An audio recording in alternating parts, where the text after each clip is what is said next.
ধৈর্য এমন একটা জিনিস যেটা নবীদের গুণ।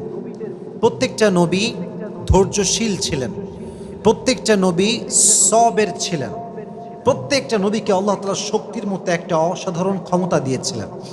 প্রিয় ভাইয়েরা, সবর হচ্ছে এমন একটি হাতিয়ার, এমন একটি যন্ত্র যা কখনো ব্যর্থ হয় না। সবর এমন একটি যন্ত্র যা কখনো বৃথা যায় না, এবং সবরকে আল্লাহ তাআলা এমন একটি তীর বানিয়েছেন যা কখনো লক্ষ্যভ্রষ্ট হয় না, এবং সবরকে আল্লাহ তাআলা এমন একটি দুর্গ বানিয়েছেন যা কখনো ধ্বংস হয় না। একটা বিষয় খেয়াল রাখেন, ওয়াসবিরু ইন্নাল্লাহা মা'আস সাবিরিন। আল্লাহ তাআলা বলেছেন তোমরা ধৈর্যশীল হও, এবং মনে রেখো যে সবর করে, যে ধৈর্যশীল হয়, তার সঙ্গী হয় একজন, তিনি কে? আল্লাহ তার সঙ্গী হয়। এখন প্রশ্ন হচ্ছে যে সবর, ওয়াই সবর ইজ মোস্ট ইম্পর্ট্যান্ট? সবরটা গুরুত্বপূর্ণ কেন? আমার চোখে চোখ রাখেন, আমি একটু বোঝাবার ট্রাই করি যে সবরটা গুরুত্বপূর্ণ কেন। আচ্ছা, একটু ফিল করেন যে আমাদের জীবনে একটা বিপদ আসছে। হয় আমার বাবা মারা গিয়েছে, আমার জব আমি লস করে ফেলেছি, জব হারায় গেছে, অথবা আমার কোনো ইনজুরি হয়েছে, কোথাও আঘাত লেগেছে। আচ্ছা বলেন তো, এই সমস্ত প্রত্যেকটা ড্যাঞ্জারে আমার দিকে তাকান, ধৈর্য ছাড়া কোনো গতি কি আছে? কোনো গতি নাই। There is no alternative way of সবর। সবরের কোনো প্রকার কোনো বিকল্প রাস্তা নেই।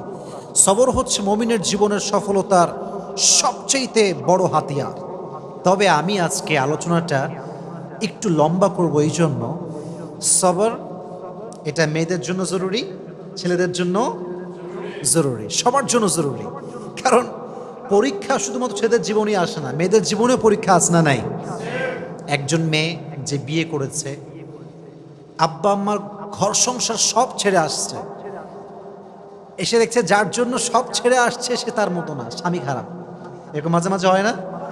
তো এই যে মেয়েটার শ্বশুর বাড়ি খারাপ, শাশুড়ি খারাপ, স্বামী খারাপ, তার জীবনেও সবরের দরকার আছে না নাই? আরেকজন মেয়েকে না আপনি ভাবেন, যে মেয়েটা বিয়ে করেছে, জাস্ট মনে করেন 1 মাস হয়েছে, 1 মাস পরেই তার স্বামী মারা গিয়েছে, বিধবা হয়ে গিয়েছে। এই মেয়েটার জীবনও সবরের দরকার আছে না নাই? তার মানে লাইফের একটু গভীরভাবে ভাবলে বুঝবেন যে লাইফের প্রত্যেকটা স্টেপে স্টেপে ধৈর্যের বিকল্প কোনো রাস্তা হতে পারে। You must have to be patient. In every kind of situation, you must have to be patient. যতটা কষ্ট আসুক না কেন, ধৈর্য আমরা হারাবো না। রাজি আছেন তো ইনশাআল্লাহ? আচ্ছা, আমি কোরআন থেকে কিছু এক্সাম্পল দিব ধৈর্য কাকে বলে, নবীদের ধৈর্য কেমন ছিল, এবং আমি হাদিস থেকেও কিছু এক্সাম্পল দিব যে কিভাবে আমরা ধৈর্যশীল হতে পারি। এবং মহিয়সী নারী যারা ছিল, যেমন আম্মা জান আয়েশা রাদিয়াল্লাহু তাআলা আনহা, এবং নবীজির ফার্স্ট ওয়াইফ যিনি ডিভোর্সি ছিলেন, তিনি হচ্ছেন খাদিজাতুল কুবরা রাদিয়াল্লাহু তাআলা আনহা, যাকে নবীজি বিয়ে করেছিলেন কত বছর বয়সে বলতে পারবেন? 40 বছর। কত বছর? তার জীবন থেকে আমরা সবরের শিক্ষা কেমন করে নিতে পারি? আয়েশা রাদিয়াল্লাহু তাআলা আনহার জীবন থেকে আমরা সবরের শিক্ষা কেমন করে নিতে পারি? আমরা এখান থেকে শিক্ষা গ্রহণ করার ট্রাই করবো। সকলে বলেন ইনশাআল্লাহ। আচ্ছা, ফর এন এক্সাম্পল, মনে করেন কেউ আপনাকে অপবাদ দিয়েছে, আপনি কাজটা করেন নাই, আপনি এই ক্রাইমটা করেন নাই, তাও মানুষ আপনাকে ব্লেম করছে। আপনার কোনো হারাম অ্যাফেয়ার নাই, মানুষ আপনাকে ব্লেম করছে যে আপনার একটা হারাম অ্যাফেয়ার আছে। এটাকে আমরা বাংলাতে বলি অপবাদ। আমরা বলি কি?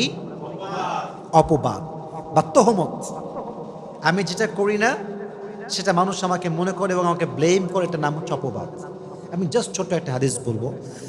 আগে প্রশ্ন করি, নবীজির একজন কুমারী স্ত্রী ছিলেন, যেই একমাত্র স্ত্রী কখনো বিয়ে করেন নাই, তার ডিভোর্স হয়নি, তার স্বামী মারা যায়নি।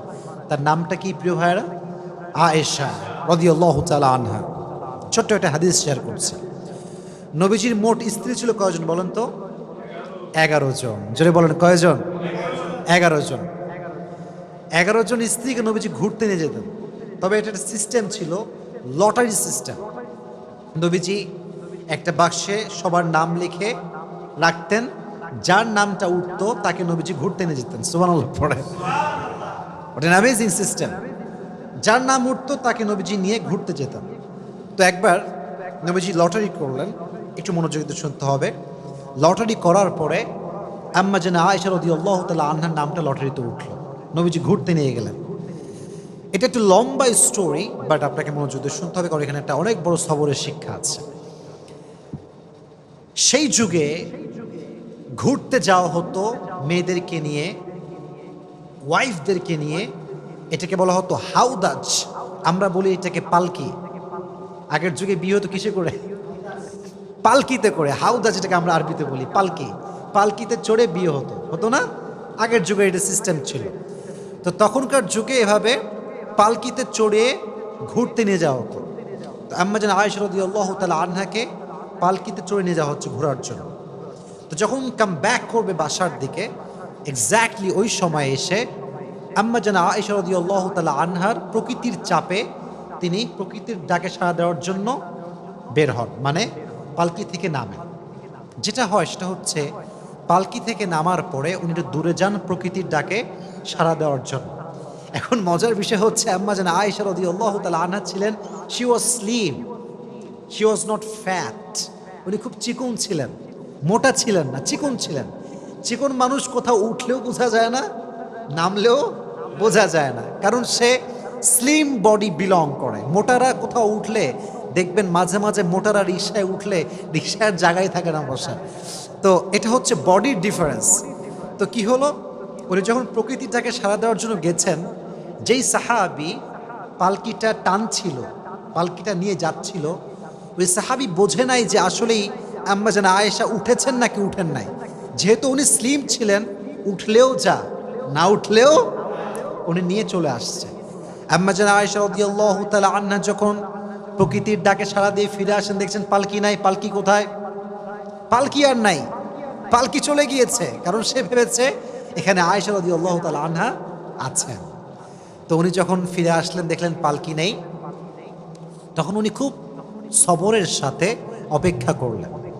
যখন দেখলেন অপেক্ষা করেও আসছে না, তখন তিনি কি করলেন জানেন? সুন্দর করে মরুভূমিতে শুয়ে পড়লেন চাদর মুড়ি দিয়ে। চাদর মুড়ি দিয়ে শুয়ে পড়লেন। অনেক লম্বা স্টোরি, আমি প্রেসাইজলি বলছি, but there is a lesson, very important lesson, অনেক গুরুত্বপূর্ণ একটা শিক্ষা আছে। তো যখন নবীজি দেখলেন যে আয়েশা নেই রাদিয়াল্লাহু তাআলা আনহা, উনি একজন সাহাবীকে লস্ট অ্যান্ড ফাউন্ডের দায়িত্ব দিয়েছিলেন, যে কে হারাচ্ছে, কে সফরে আছে, কে নেই, এটা খোঁজাখুঁজির জন্য। যেমন যদি আপনারা কখনো পিকনিকে যান, দেখবেন যে একজন লোক থাকে যে মাইক নিয়ে ডাকে অমুকে আসছে কিনা, অমুকে বাসে উঠেছে কিনা। এরকম পিকনিকে হয় কি হয় না? হয়। ডাকে, কোথায় কে আছো, কে মিসিং আছো, বের হয়ে আসো। তো যেই সাহাবীকে নবীজি দায়িত্ব দিয়েছিলেন তার নাম হচ্ছে আব্দুল্লাহ ইবনে মুআত্তাল। আব্দুল্লাহ ইবনে মুআত্তাল রাদিয়াল্লাহু তাআলা আনহু। উনি এবার আয়েশা রাদিয়াল্লাহু তাআলা আনহাকে খোঁজা শুরু করলেন। খুঁজতে খুঁজতে তিনি দেখতে পেলেন আয়েশা রাদিয়াল্লাহু তাআলা আনহা মরুভূমির মাঝখানে চাদর মুড়ি দিয়ে শুয়ে আছেন। উনি বুঝতে পারেন এটাই আয়েশা রাদিয়াল্লাহু তাআলা আনহা। উনি ডাকলেন না, গিয়ে কথা বললেন না, চুপচাপ দাঁড়িয়ে থাকলেন। যখন আয়েশা টের পেল যে এখানে কেউ এসেছে আমাকে নেওয়ার জন্য, উনি চলে আসলেন। এবার তাকে নিয়ে সে ফিরে আসলো নবীজির কাছে।